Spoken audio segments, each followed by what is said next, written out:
The July 17, 2012 Sheriff Arpaio news conference was just what Arpaio promised. It was a bombshell, revealing several amazing truths. Number one, the birth certificate that Obama proffered to the nation as his legal proof of U.S. citizenship is a 100% forgery, an undeniable criminal offense. Number two, Hawaii has now been proven to be a 100% illegal birth certificate factory, thus opening a major national security breach to our nation. And number three, if Arpaio's findings are accurate, and if Obama cannot produce a legally verifiable birth document, that means that America now has a foreign national as commander-in-chief, having gained that office through criminal deceit. And it also means that as of now, the American media, Congress, and the federal courts are complicit in the whole affair. And as of now, America is no longer a constitutional republic.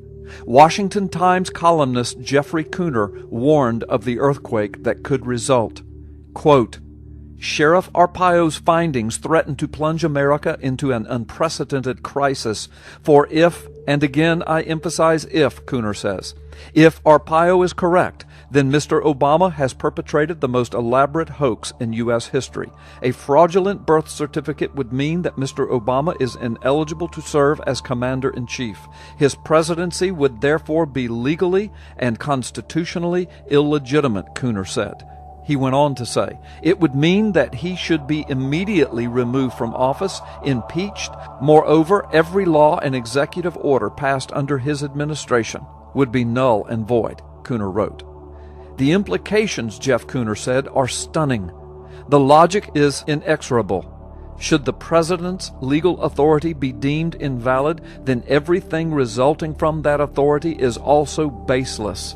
The Obama presidency would be overturned, Mr. Obama himself would be facing criminal charges and possible jail time for committing fraud. Mr. Cooner of the Washington Times gets it. Do you? What will you do? Will you post and repost and link and tweet this video? Will you email it? Will you send it to your congressman, your local officials? Will you pray? Will you vote? You see, it really is now up to we the people, or America is over. It really is your choice now. Are the American people entitled to honesty from our president? Recall that during the debate leading up to Obamacare, the president repeatedly misled the people when he promised that if they liked their plans, they would be allowed to keep them. Caught in the misrepresentation, President Obama denied it at first, but ultimately was forced to admit that he, quote, should have been more clear. And here he goes again. In January, as the terror group ISIS took control of Fallujah, the president dismissed the growing threat as simply JV. That was just 8 months ago. By August, our own defense secretary described ISIS this way. ISIL is as sophisticated and well-funded as any group that we have seen. They're beyond just a terrorist group. We must prepare for everything. Under fire for either misstating the threat or failing to appreciate it earlier, the White House spokesman denied the facts, claiming President Obama was not talking about ISIS when he used that term JV, a dodge the Washington Post gave 4 Pinocchios. And now President Obama doubles down on the falsehood. I wasn't specifically referring to ISIL. I've said that regionally, there were a whole series of organizations that were focused primarily locally, weren't focused on the homeland. Once again, Mr. Obama stands accused of misleading. The JV comment came in response to a reporter question from The New Yorker about the group that just took over Fallujah.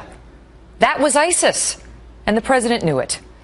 PolitiFact reprints the entire exchange, concluding that, quote, it's clear the president was talking about ISIS. They rated his denial yesterday false. The reasons for the president's statements are anybody's guess. However, the growth of ISIS arguably undercuts an important claim from this president, who ran for re-election saying al-Qaeda was on the run. But ISIS is an al-Qaeda offshoot. Its earlier name was al-Qaeda in Iraq.